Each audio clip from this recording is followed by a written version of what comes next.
the people that get the most offended, your ultra woke people, are people that have like had it super easy their whole lives and who are just like getting offended on behalf of other people.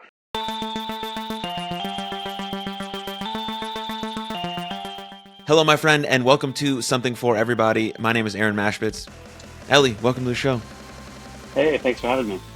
Absolutely, absolutely. Before we get into some of the more important stuff we're going to talk about, I have an important question to ask you, and that is, how are you doing? Like, actually, how are you doing? Ooh, you mean that in the real way, not in the fluffy, I don't mean it way, just so in a conversation. Doing pretty well.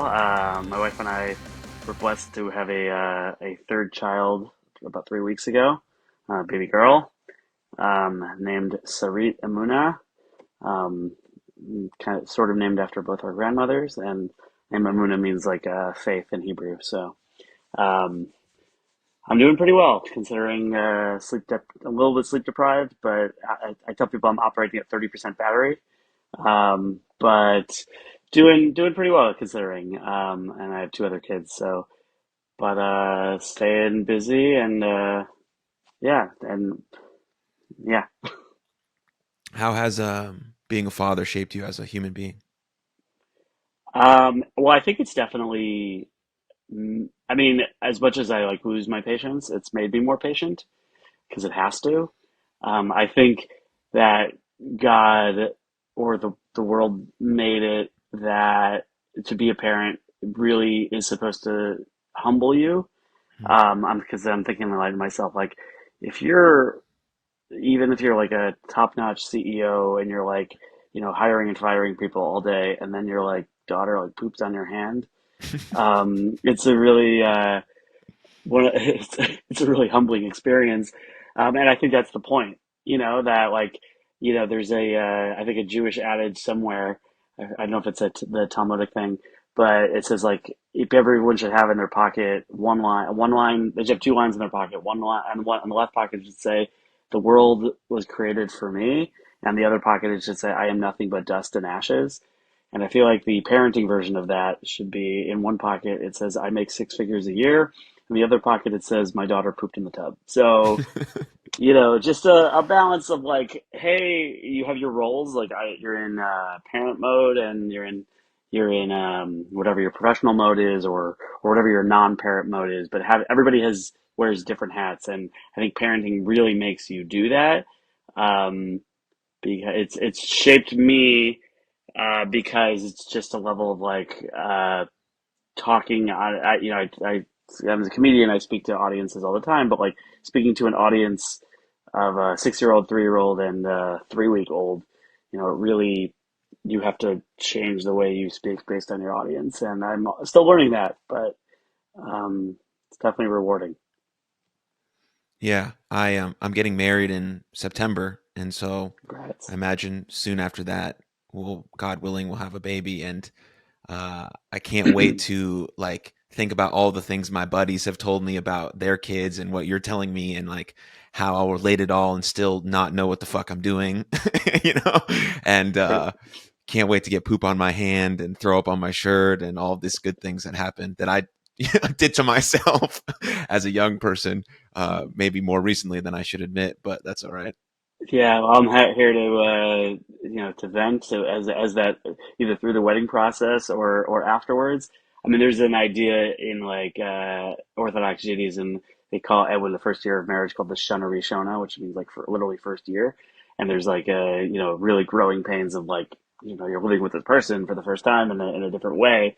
And I actually we bought a house last year and we moved in June, and I was like, oh, this is the same thing as like getting married again the first year of a house. Like, it's like this is very expensive, and I don't know what the hell I'm doing. So it's very similar. Yeah.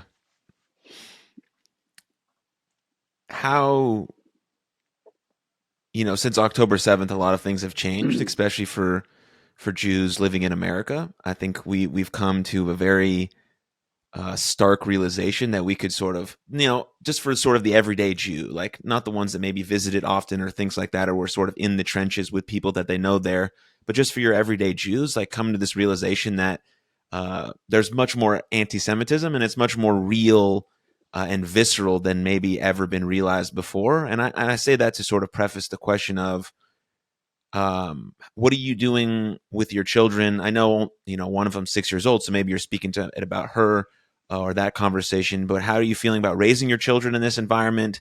Are you worried? How are you addressing some of those things?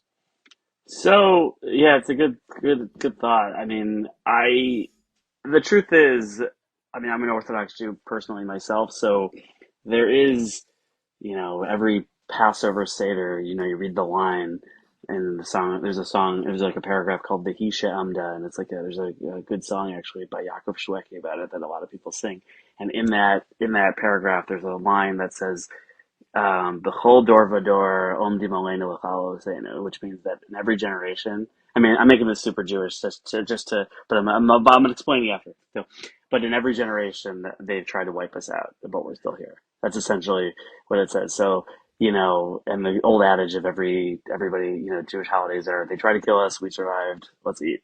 And that's really true. I mean, I think it grounds me as an Orthodox Jew that I'm like I have a faith in a system in a God that um, this isn't the first time that the Jews have been persecuted. Won't be the last, and it's a bit of our identity, and it's a bit tricky because part of me kind of does believe that this sounds weird, but like God sort of has a hand in making anti-Semitism a reality throughout the years, or because otherwise the Jewish people would be swallowed up by, Mhm.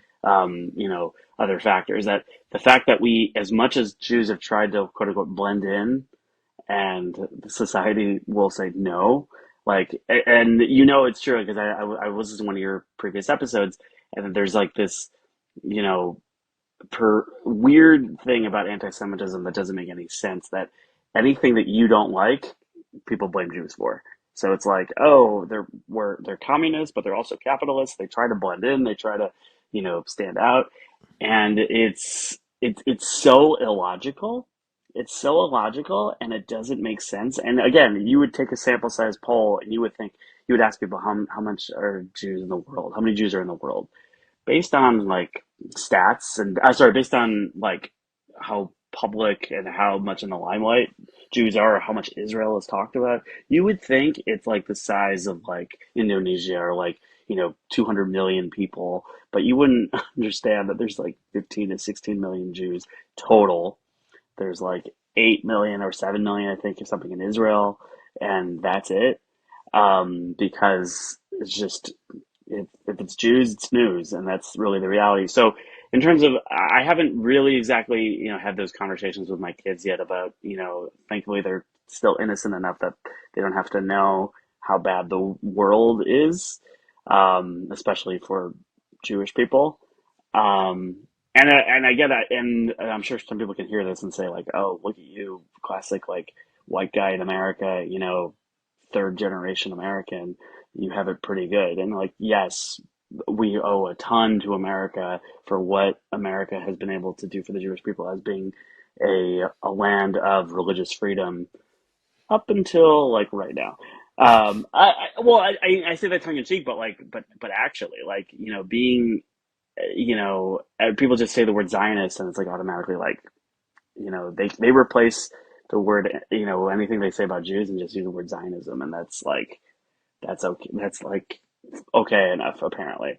So but I haven't broached this like conversation with my kids. But like, I think it's a grounding in a faith that like I believe in a God that does protect the Jewish people overall, as much as there's been persecution against Jewish people. But it is really our there is a morality to Judaism, and whether or not you have your outliers of people that happen to be Jewish, I say that there's something you don't like. There's a Jew for that, unfortunately. There's Jeffrey Epstein, there's Bernie Madoff, there's random pockets of archetypes that you can be like, oh, classic Jews. This person who's not a good example of Jews. But I think Judaism in general believes in a very strong morality of the world, um, and I don't think that's really what's advertised in the world, unfortunately. when it comes to Israel. Israel is a perfect example of the fact that people don't really understand what's happening in Israel, and I say understand because they're kind of just jumping on the I'll call it left wing. I hate to say that, but like it's just like all these talking points in there where it's just like automatically they just check this box like okay, gay marriage going green, and I'm going to be anti-Israel for some reason. That was like go together, which it doesn't make a lot of sense, but they kind of. It's just funny that people don't really understand that anti-Semitism is this thing that Jews have experienced for years, and suddenly they think that there's a country that's the Jewish state, and people are like, this isn't about Judaism. Like, okay, Yeah. It's interesting what you first were initially saying made me think about like why bad things happen. Um, and people always ask that when it comes to religion. Well, if there's a God, if there's all of these things, why do bad things happen to good people? Well, we're seeing why, because now there's a large sense of unity. There's so much Jewish pride. There's people singing and dancing. They're coming together, like people who have never been to synagogue ever in their life, except when their parents made them when they were 12, are now coming back to synagogue.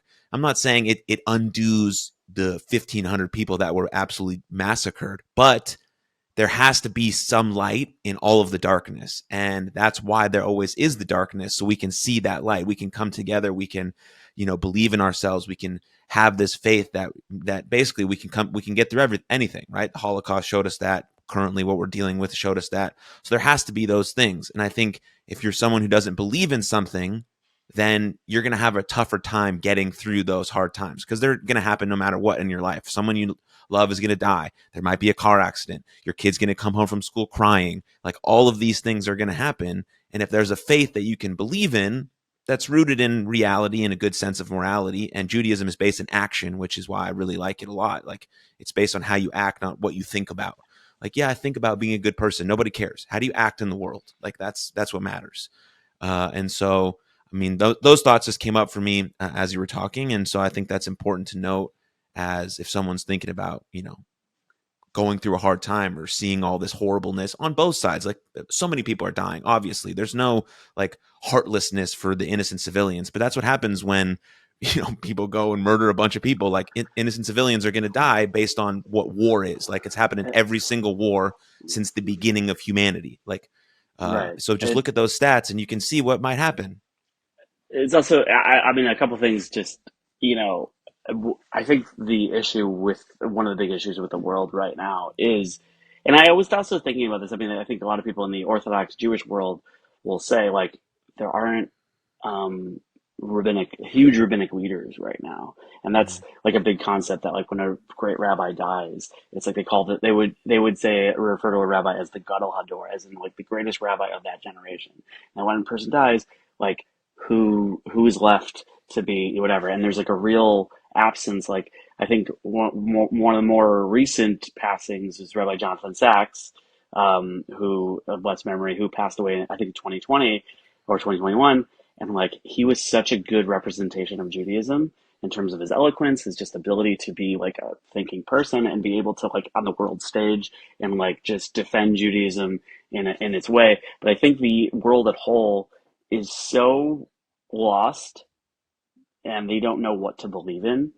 And that's why people grasp at causes, they grasp at social justice. But the problem is with that is that if your moral compass is so arbitrary, and you see people saying, "Hey, women are important. Women should be believed, right? What about Israeli women that were, brutalized and raped and all that? Or what about, you know, uh, kids that are kidnapped currently, or that they're currently in as hostages? Like there is a level of moral ambiguity that all of a sudden can shift if you're like, okay, this is the thing, but only about, let's say, the oppressed, or the versus the oppressor, instead of, I think Judaism very much grounds itself in humanity, like, and the hardest thing is when people try. Also, I mean, I also have a hard time when people, so there's like really fringe groups of Jews sometimes trying to use Judaism to say that Israel is in the wrong here when this is very much an act of self-defense, this war of self-defense. That, but like I literally will say, somebody will say, "This is not. I'm a rabbi, and this is not what we do, what Judaism does." And I was like, pretty sure the founding rabbis of Maimonides and the people who wrote codes of Jewish law from previous many centuries ago said that the most important, commandments and are redeeming captives and saving people's lives. Those are the most important two mitzvot of all. Everything else takes a backseat. If it's eating kosher, Sabbath, all that. Everything else, these are two most important things. So, and I think there's just like there's a lack of people don't know where to turn, so they find causes to go to. But if there's a rot at the heads of these causes, sometimes then they don't know what to do, and it's a really big challenge. That's why like I don't believe in people per se. I believe in a higher power that made has a rule book essentially. And the one thing I'll say about the we said like cause and effect of like having to go through bad to see the good. I think one of the best movies that helped me understand the concept of like that God doesn't exist in time, or we don't, is the movie Interstellar, a Christopher Nolan movie. I don't know if you've seen it, but like to me it was amazing because it's like this like out of time concept where like you said it 15 this massacre of 1,200 people, but like look what happened to the Jewish world together, or just the fact that like Israel has really taken out a huge portion of Hamas's infrastructure, and hopefully that will save the next generation of Palestinians from being brainwashed into hating Jews and into like getting their money siphoned into terror tunnels from the UN, and from people donating to Gaza and thinking it's going to school or something, and whatever. So like there is a quote unquote silver lining, hopefully light at the end of the tunnel that we can't see. That hopefully in due time there can't say this has happened because of this, but like it definitely there's a point there like you had. Yeah. Yeah, it's very important to think about that stuff. Because like when you're deep in the trenches, like at least the people in Israel are, the families who still have their hostages or their family hasn't been brought home, like they're still deep in it. But we, as the people on the outside, can take a little broader view and maybe see where this could end up. They're just saying, I just want my fucking family home. Like, please, can we do anything about it? Like, and we should, obviously. That's number one priority. And so those things are all important. But I wanted to just touch on that a little bit. I Sure. couldn't have you on and not talk about that at least. Sorry for if we digress too much into it, but obviously it's at the forefront of many Jewish people's minds over the last several months. No, it's important. It's important to keep the conversation going. I've done a few on this podcast, and so having a different perspective is always important. And On the thanks for same, doing that. Also, thank you for doing that too. That's really important to do that with a public, yeah, platform. yeah. I do my best. I do my best. But in all of my podcasting skills, let's take a nice hard left here, and talk about that. You went full time into comedy. Now you're in 2 years, 2 years deep, full time as a Yeah, comedian. in my second year as a full time comedian, I started doing comedy full time in 2023. So what made you make that leap? Because I did that as a professional wrestler a long time ago, but so I'm similar idea. But yeah, talk to me about that. Well, as I tell people, I don't have other skills. Which no, I mean the truth is I didn't do it 0 to 60, which is also a very big difference. It's very nerve-wracking to if you do that to go, and I don't think that's the best area to do it. I think you should inch into things a little bit, and then eventually you make a road. But I was doing comedy. I started doing it when I was in college at Yeshiva University. Started in 2008 was the first time I ever was on stage, and then I would do these things called bringer shows at at comedy clubs where you bring people and get like a few minutes of stage time. And then I started doing it more for like primarily Jewish audiences is where I found my niche and what I kind of specialize at, being able to be clean and relatable for you know Jewish crowds. Um, and because there's a lot of like events space based on synagogue involvement and Saturday night events and sisterhoods and stuff like that they have. But yeah, so I very much was working these day jobs. I was working at a nonprofit. I was working at um, a retail business. After I worked at a retail for like 5 years as like a on the phone customer service type of thing. But I was able to like do a master's in marketing, and while I was like it was pretty much done very much 9 to 6 job where you're like, okay, afterwards you're done. You don't have to like take work home with you. But after that, I was kind of burnt out, and then I worked at a startup for a couple years, and but I was still doing comedy on the side, and it was one of these things that you're constantly looking for. What's the passion that I have? Like, what are the things? What's the job I want to do? Like, and there was things I considered at one point at teaching. One was advertising, copywriting. Um, but at a certain point, I just was like, you know what? I've got a good track record of, I was probably doing 50 something shows a year at least. And I did a bunch during Zoom over Zoom during COVID. And I was like, okay, let me try to see what's gonna happen. I mean, my startup job was like ending anyway at the end of December, and it was just like, okay, let me make this decision. And like, it was challenging because it's like, okay, are you gonna find something that you're gonna be as passionate about? But also, eventually, you have to have, I don't want to say 100% focus on something, but like, if you half-ass two things, you're just gonna kind of do both badly. So with that in mind, I was like, okay, January, or, as of December, I'm like, I'm going to do comedy full time. So I really like hustled and like, I was able to grow I posted on LinkedIn all my like accomplishments from the year, but I had like 2023, I got like 105 gigs. I made 2.5 times that I did from comedy each of the previous years. And I was able to, grow my Instagram page from like, I don't know, 1,500 to 1,700 to like almost 8,000 followers. So like, and again, this is through conscious efforts of trying to make, um, efforts to, I'm like, okay, this is my job.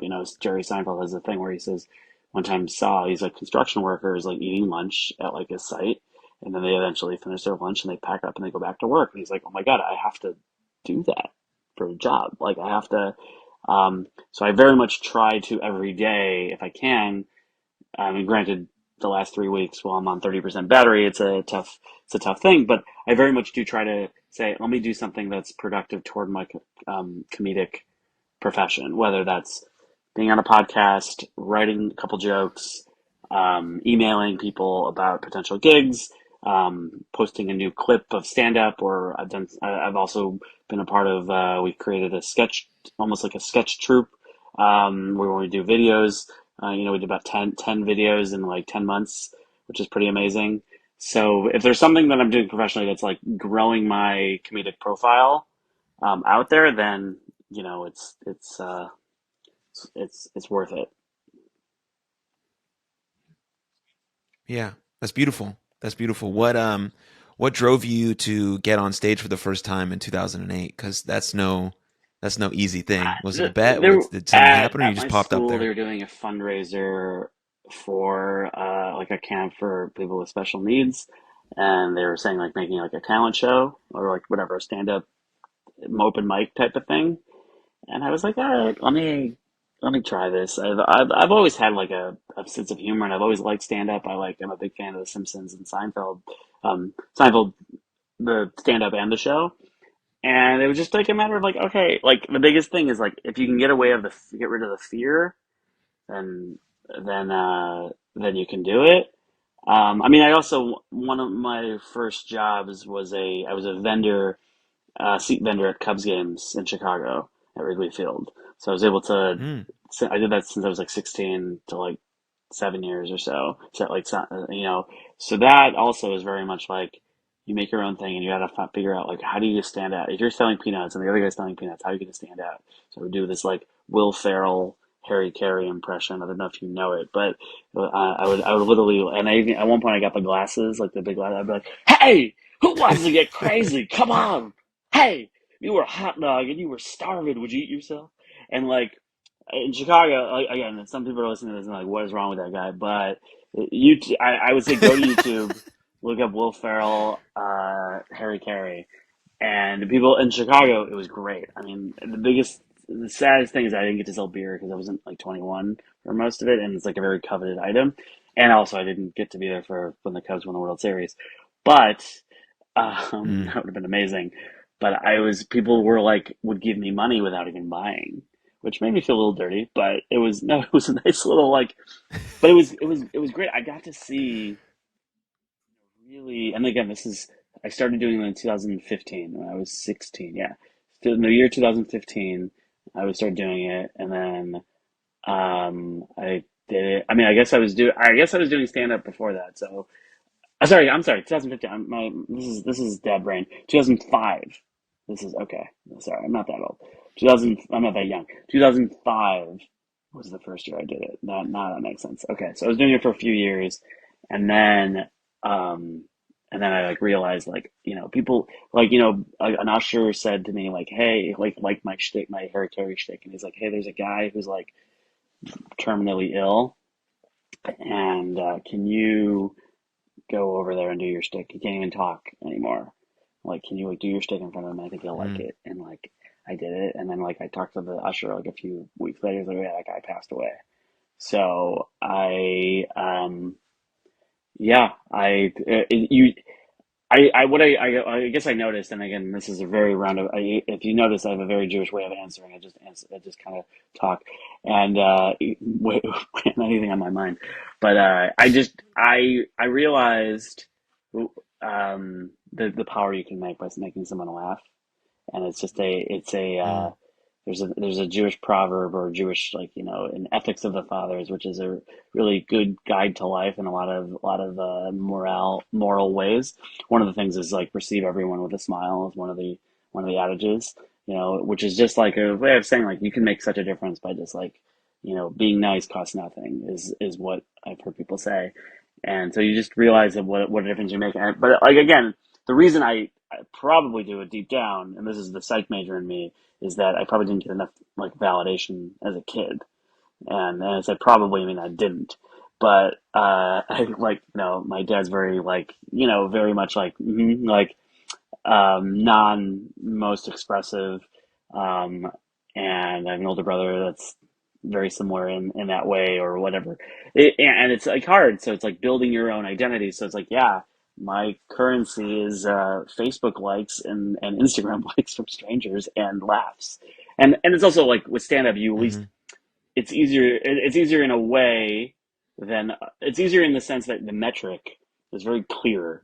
Unless you're talking to a really older audience or sometimes a really stubborn Jewish audience, you can usually gauge if this is going well based on laughter. And I Yeah. don't know how like musicians, unless people are walking out, you don't really know. Is like, are you guys enjoying this? Like, I don't know. Is this and Right. so at least there's an immediate, okay, this is good, this is not good, this is good, this is not good, this is good, so there's a way to track it really well.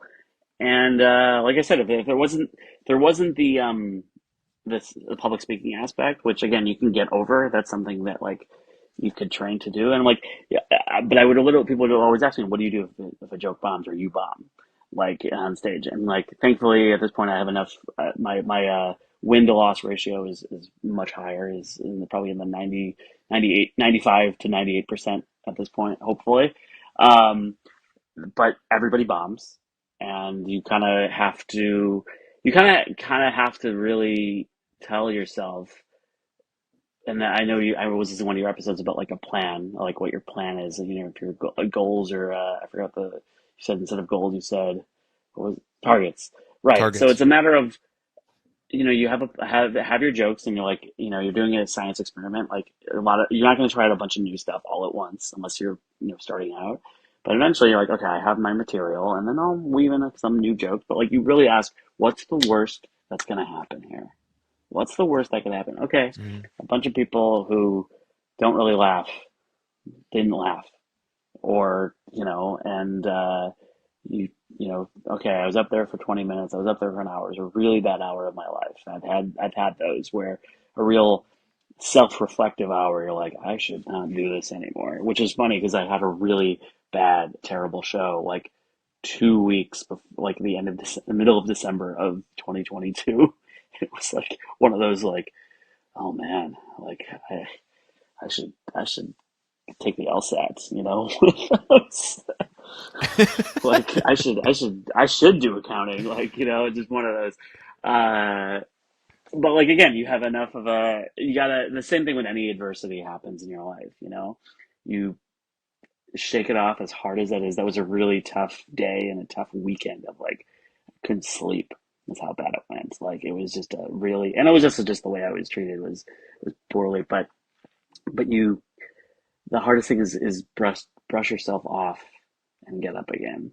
And you know, just to tie to full circle Mm, a little bit back to what we were saying, like I think that's one of the strongest things that Judaism encourages is it's. I think I was listening to one of your parenting things, one of your parenting episode, or the coaching thing. You were talking about coaching, and like one of the, I'm just applying it to parenting, but it's like you tell your kid, I love when you play," and it's like you're talking about effort and Judaism mhm. as a whole very much Judaism encourages effort. There's an expression called "lufum tsara agra," which is like Aramaic for, you know, pretty much no pain, no gain, and like for the effort you get the reward. And it's not about the results. You just put in your time, put in the work, and you know have some faith and do your thing. And but you get up again, even if even if there's even if it feels like there's no reason to get up again. You get up and you Yeah. do it. Yeah, I tell my athletes that they have to make a pre-commitment. So you're even before the thing happens, you're if you're going to chase something, you're making a pre-commitment that you're not going to give up because you can't have the expectation that it's going to be easy. Like no one who's done anything great has ever been easy. Like most people don't talk about it all the time because it's like, yeah, I just like did the thing. Like that's what I wanted to do. So I Mm-hmm. got up and did it. So if you make a pre-commitment knowing that the obstacles are going to come into your way and you get knocked down or you have a bad baseball game or a bad stand-up set or a bad professional wrestling match, you're like, okay, yeah, that sucks. I don't feel very good, but I already made the pre-commitment before the thing even happened because I knew it was going to, and now I'm ready to get back up and go. And so yeah, I've had those moments as a baseball player and as a professional wrestler where it's just like, holy cow, do I even know what I'm doing at all? Um, and the funniest part about that is that sometimes after I had a really bad game in college, my dad would ask me, he'd be like, "Hey, Aaron, like, do you need to go to the eye doctor? Like, something wrong with your eyes? You can't see the baseball? Like, what's happening?" That feels like the most and Jewish passive aggressive. uh, my dad was hilarious. Like the first time he did it, I was like really upset because the whole day leading up to that was like a mess. I was a freshman. I missed the bus from the hotel to this to the to the field. So I was with two other seniors. So they had their mom come pick us up. They drove us to the field. I was supposed to start that day, and then when I got to the field and the bus finally got there, my coach was like, "Yeah, you're definitely not starting, and you can't get any of your gear off of the bus, so you have to just wear your jersey and pants with nothing underneath, and you don't get socks. Like, just go and sit on the bench and like have some fun." And then we were down like 13 runs in the last inning, and he says, "Aaron, yeah, you can go have an at bat. Like, it doesn't matter at this point." And so he's like, "Okay." He brings me over. He's like, "Hey, this guy's going to throw a first pitch fastball. Just like be ready to swing." I'm like, "All right, right. I'm a freshman. Here we go." I just watched that ball go by. Okay, cool. He brings me over to he's at third base. He comes, "Come over here." He's like, "Pitcher's going to throw the exact same pitch, Aaron. Be ready to swing." Okay, get back in the box. Don't look. I look at that one again. I'm like, "Oh shit, why didn't I swing at that pitch?" And then he throws a third pitch slider in the dirt, like doesn't even come close to the plate. I swing, strike out, go back to the dugout, and the game is over. And then after that game, that was the first time my dad told me, like, "Are you sure you don't need to go see the doctor?" And so in that moment, I was like pretty upset about the whole thing. But then as he started to keep doing it, it was like a nice light brevity after a tough game. Like I knew he cared. I knew he was gonna be there. And but the first time was like, oh God, that doesn't feel Yeah, good. and that's I think that I mean that is really the secret a little bit I would say secret to life, which sounds like I'm 35 years old. I'm going to tell you the secret of life, but like to but like that is the thing. It's these moments of inspiration. You have moments where you're inspired, or you're feeling like I can do anything. When there are moments you feel terrible and you can't do it. And if almost like living in LA, that if you had nice weather all the time, you wouldn't appreciate it. I think so. Why, Mm. it's why I wouldn't say why do bad things happen to good people in the same way, but like if you didn't have bad days, you wouldn't appreciate the good days, and vice versa. Yeah. And I think um, there's a big you know Jewish movement to learn a page of the Talmud every single day. It's called Daf Yomi, and it's literally a 7.5 year thing. It's 7.5 years it takes to complete. And in 2020, they had a big thing at MetLife Stadium.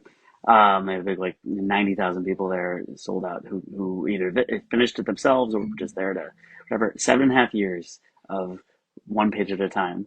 And somebody, as there's like a expression that they, when these classes they teach about it, they say it's not about the daf, it's not about the pages, it's about the yomi, it's about the everyday get up and do it again, get up and do it. And um, Judaism believes in that in terms of like just habits. Create good habits. Get every day. Okay, here's the thing. It says, all right, pray, wake up in the morning, say thank you to God for being alive. So really, it says like Moda Ani, thank you to being alive. Pray to God, recognize that you're such a small part in this entire cog. Don't get too full of yourself, but also you have a role to do, and there are things that have gratitude, and I think also that, again, that as much as Jews have their own neuroses, I think having the gratitude for life and almost like it's why also Jews can handle jokes. I mean, in addition to like it's a great defense mechanism, but like Jews are like, oh man, they're saying this about us. Well, at least they're not killing us.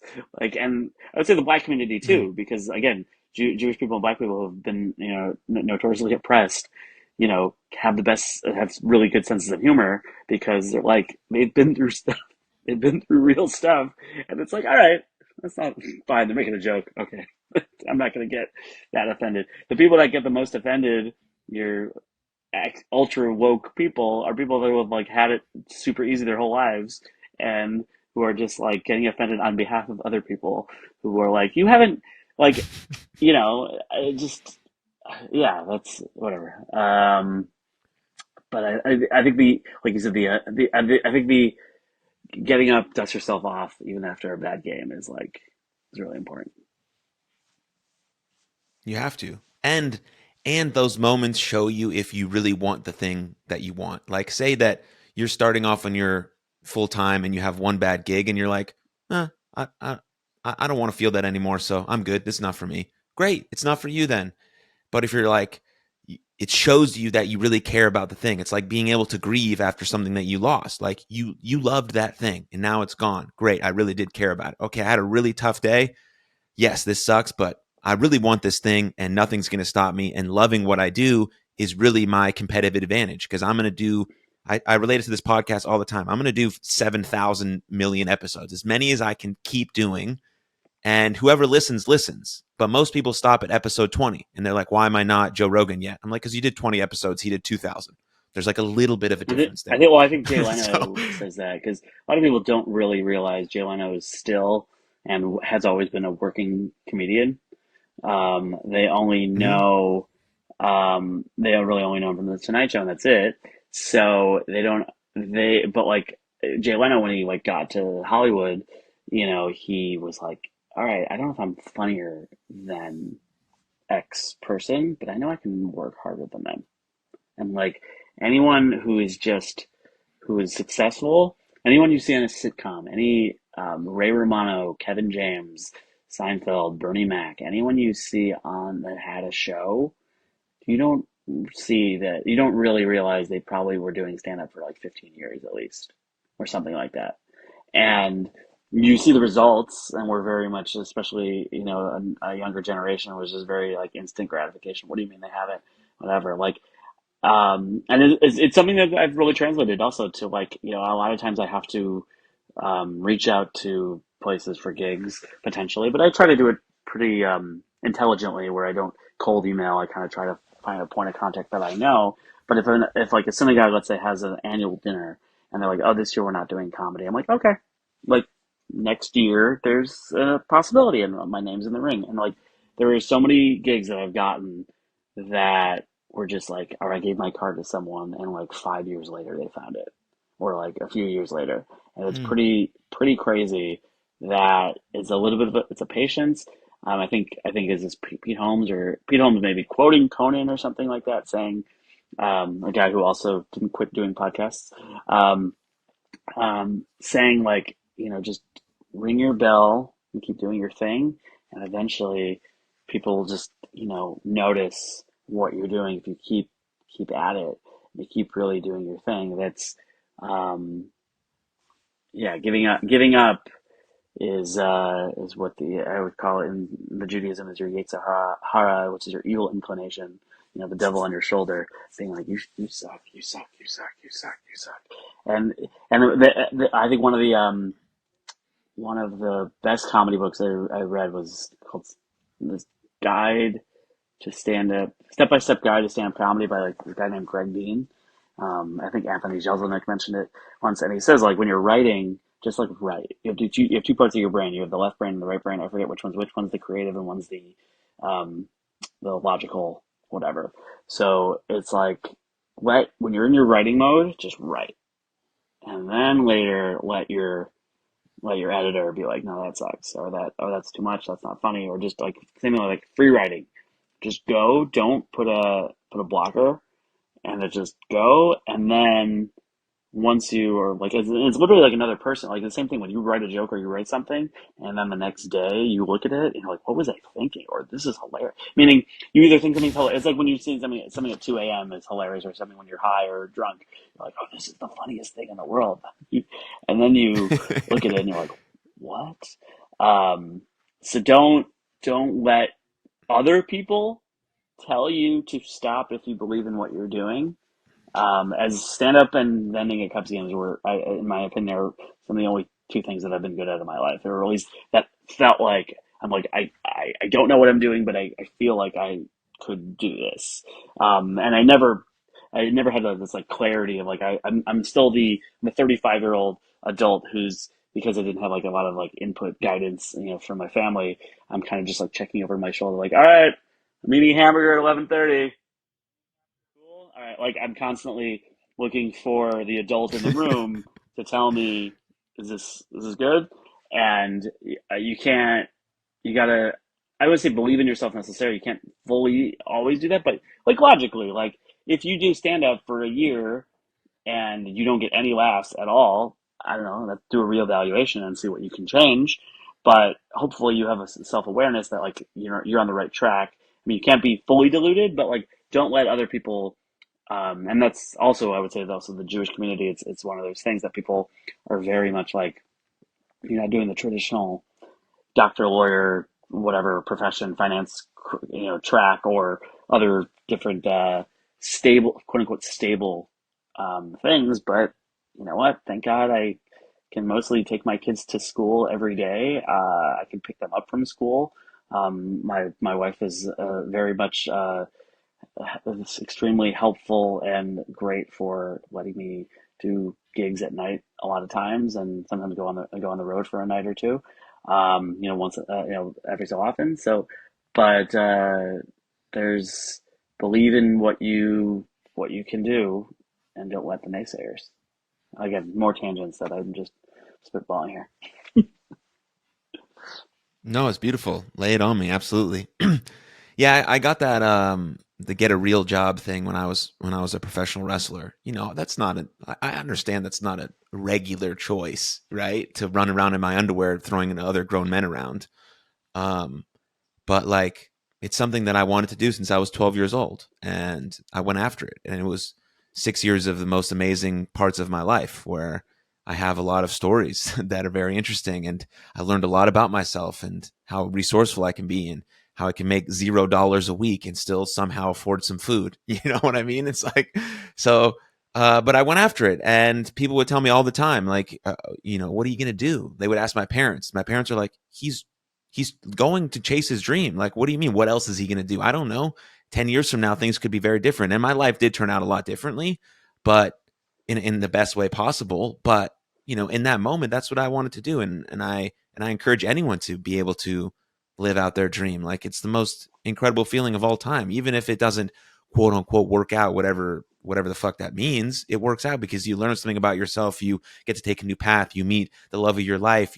I don't know, anything. All these great things can happen. Instead, you're not filled with like this sense of regret or resentment because you could have been this thing. Like, you don't even know. Go try whatever. Well, Like, other it than could the be fact that I awesome. love that on a resume, because like meaning even if you were like, hey, let me do the traditional office job, having wrestler on a resume is like what? Like meaning like you're gonna stand out from the pack. And I had Wrigley Field vendor on my resume, and my like I think my wife like referred my resume to someone at her where she was working. She's like, I think you should take Wrigley Field vendor off your resume. I was like, it's such a good conversation piece, and it stands Yeah. out. In addition to like when same thing when I was in high school and college or whatever, and people are like, aren't you gonna get like an internship to like make no money and do coffee? And I'm like, my job is to go to baseball games, walk up and down. I bike there, I walk up and down, make a ton of money, go to watch baseball at like one of the most historic landmarks in the country. And for 3 hours, I get to show up when I want to or not show up. I mean, not show up, whatever, come to work on that day or not, come home, and that's it. And you really think, and even if it's like, oh yeah, but you're gonna get like, setting up for the future for the internship, like, no way. Like, no way. It's just, yeah. Yeah. What's your creative process like if you're getting ready for a gig? Like, how do you think about that? Um, so it's funny because, like, again, a lot of this is like life just like piling on where I'm like, oh, I have the time somewhat to like, okay, let me prep but like, any creative, I think, is the procrastinator in us where I have all this time and I'm like, still, all right, let me write this down. I'm a little bit like frantic where I write notes and I write the same like set lists or like same similar things, but I try to like, um, if I can find out more about like a particular, hey, you're performing for this guy and this is like this guy's birthday, like 70th birthday. Here's some information about it. And I'll try to like write jokes about that. But I very much like have at this point I have like my set 45 minutes, hour ish. And then there's times when I'm like if it's like hey, I'm doing a 10-minute set somewhere at like a open mic night or at a club, and I'm like, I want to try out stuff. I will kind of write that. I don't know if I have like a process other than just when I come up with jokes, when I come up with an idea, I write it in my phone. I try to. Mm. Thought of an idea. I thought of a joke. My in-laws were living with my wife and I for like a month after, well, with the when we for the baby, and they were helping out, and I realized I said, I realized that this is going to take a little bit back knowledge, but basically for Jews, there's the idea of the Sabbath, and there's something called a Sabbath goy, which people. By the way, I want to clarify a misnomer that people think the word goy is derogatory. It is not. It just means somebody who isn't Jewish. It's like the word Gentile. Just want to clarify that. I mean, people could have a bad association. Anyways, so there's an idea called a Sabbath goy that there's a lot on the Sabbath, on Shabbat, on Saturday. For Jews, there's a bunch of rule of things that you're not supposed to do drive, turn on your oven, turn on like all these things, like a whole long list. But there's a way if you forgot to do something and you want somebody who isn't Jewish to do something for you, like let's say push an elevator button, you can have them do it, but you can't tell them press this button. You have to hint to them in an indirect way. So I realized that my mother-in-law talks to my father-in-law the way that a Jew asks a Sabbath goy to do something. There's a spill on the floor. It's cold in here. And instead of like, trying to get him, like, not giving him the entire message, just trying to be, can you turn the heat up? There's the Yeah, guy. right. I think she was holding the baby, and she said the baby's diaper is full. Would you like me to change it? No, I'm just getting you, like, it's partially that, and it's partially like a reporter just like presenting information, and it's just like, what did you want me to do with that? You told me for a reason, and I'm trying to ascertain what is the thing. So that kind of stuff just like happens, or and that so when that happens, and that's part of also a little bit what the kind of theme we're talking about is, like, not just like staying inspired or like keeping the daily grind. And I keep saying in my, when I have the chance, it's like I really got to do like an hour of just like writing, of just like straight writing and just like free writing, so that you kind of generate ideas and material. But if you have, if you have, and this is not just for comedians or writers, if you have an idea, write it down. Your memory is not good. Your memory is not good. Mhm. Write it down. Give yourself, another a mentalist I was speaking to gave me good advice, and he said every time you have a phone call about a gig, write down afterwards, write in your notes, like, the date, all the stuff you spoke, the price, and all that thing, so that you're gonna call and it says, "Oh, this person wants to talk to me." Have that. So again, there are times that things just come across your life that just happen. Everybody has funny stories that happen to them. How do you make that into a thing? How do you make that into a thing? Finding the Mhm. relatability, and some of that is the practice on stage, but some of that is also just like, what is the funny thing here, or what is the angle? Same thing with, like, one of the things that we've been doing is a bunch of these sketches. These are called J sketch. You may not fully appreciate them if you're not Jewish, and maybe even an Orthodox Jew, but thankfully they've gone very well. I keep calling it, it's like SNL but funny, um, which is, again, SNL had so much material with the Harvard Penn thing, on the worst, congressional thing. There was so much material. If they had a little bit, somebody, a couple, two or three remotely conservative people, and I didn't even say remotely conservative, just like not giving into the culture, and just like, how do we make this funny? There's a way to make it funny. Did they Yeah, it do a was skit about it? horrible. It was really bad. Like, It was they bad? Mm.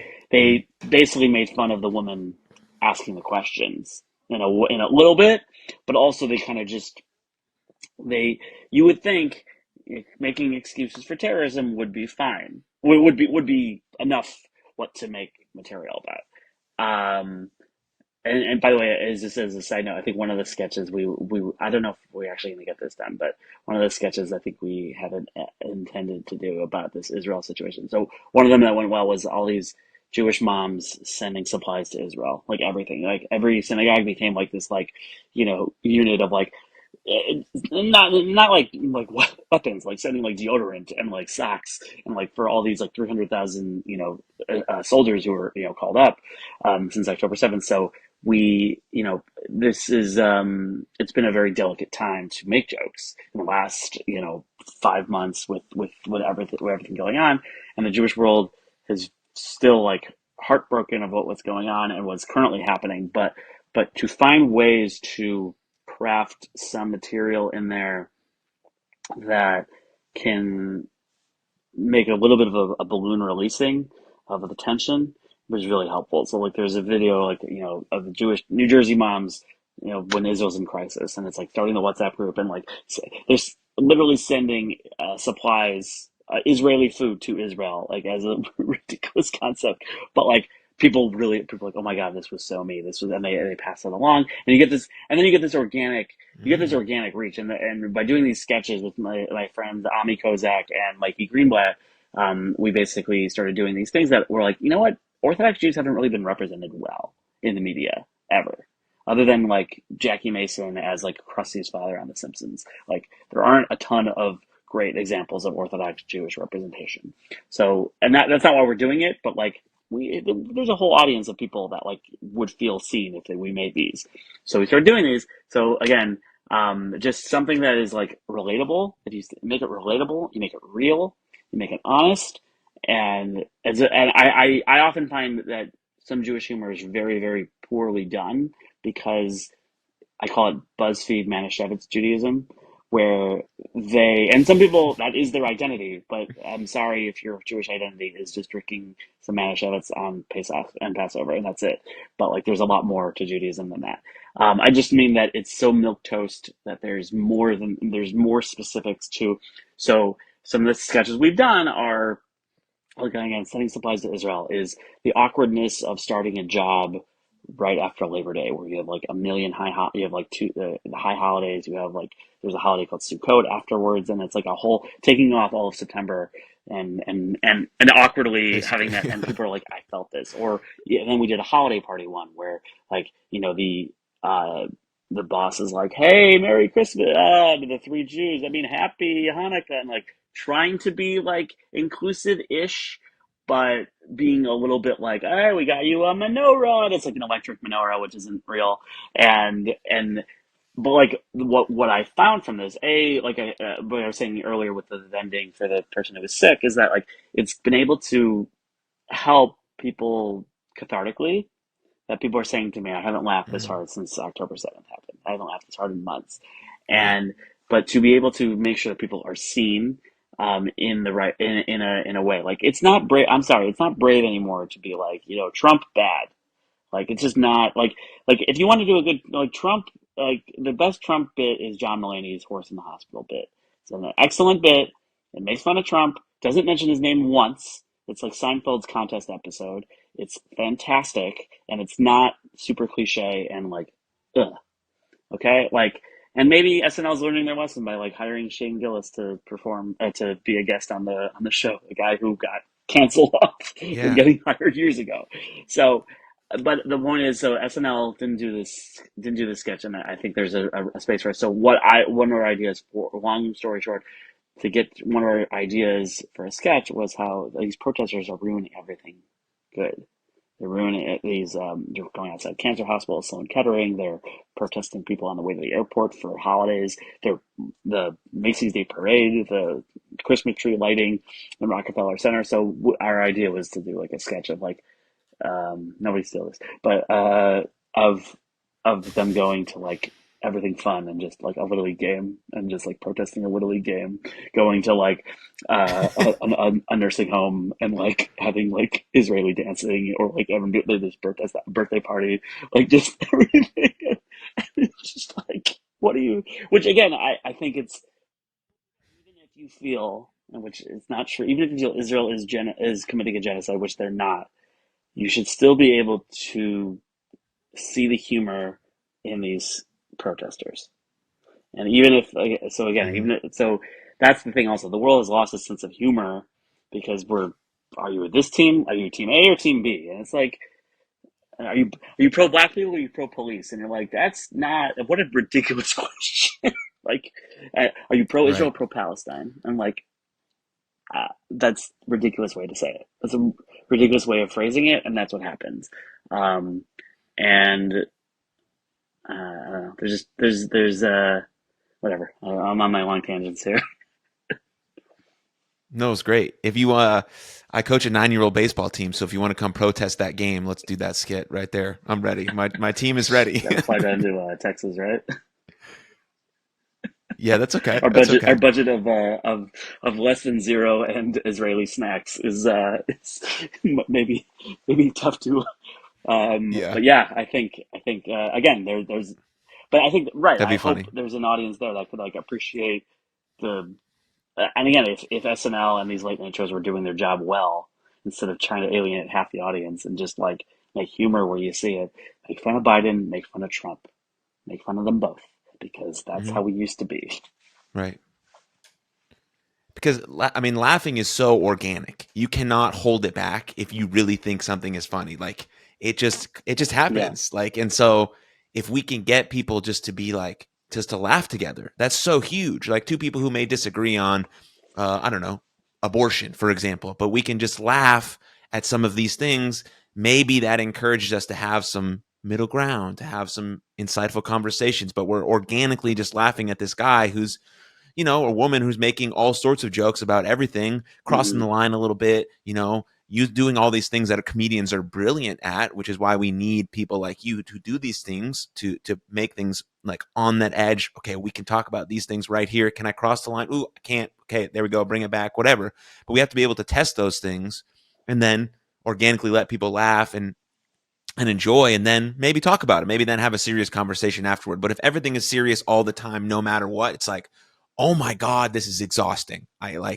This is hard. Like, I cannot be serious all the time like this. Something has to be Yeah, funny. and and in addition to the same thing with humor too, is that a lot of these comedy movies or comedy are trying to make a message first instead of going for the humor.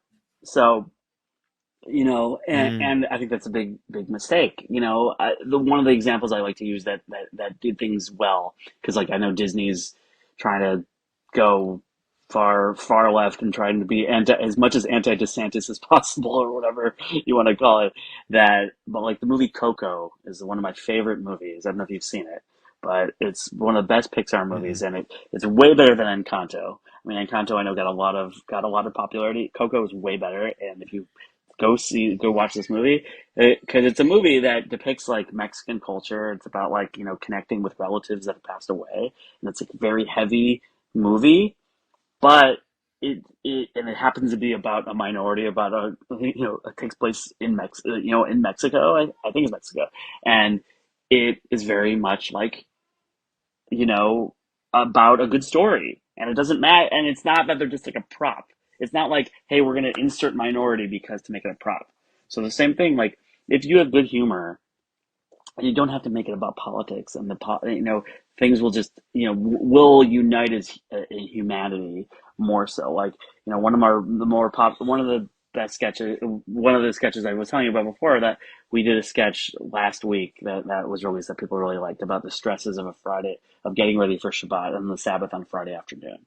Especially, Sabbath starts at sunset, every Friday, and so there's all, like I said, there's all these lists of rules, things you can't do once it starts. So that's every Orthodox household and is in panic mode, because we're also procrastinators, and it's just like here's all this stuff to do, and I got to get it done. So then we released this 2 minute sketch of me and these other, Mikey Greenblatt and Ami Kozak, of like of all there is to do, and the amount of love that people are saying, like this, how did you get a camera in my house? This is the most accurate thing I've ever seen, and like I don't know, I don't know what these people's political viewpoints are. I mean, I know they're Jewish and they have a Jewish upbringing, and that's all I know.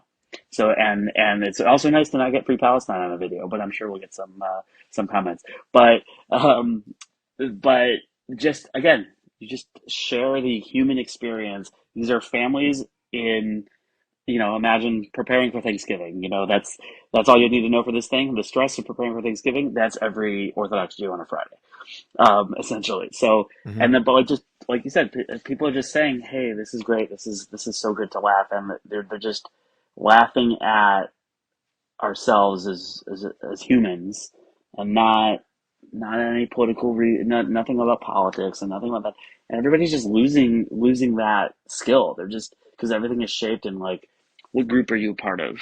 And you're like, I I don't know. Like I'm an Orthodox Jew, but I'm more than that. I don't know. Right. Yeah.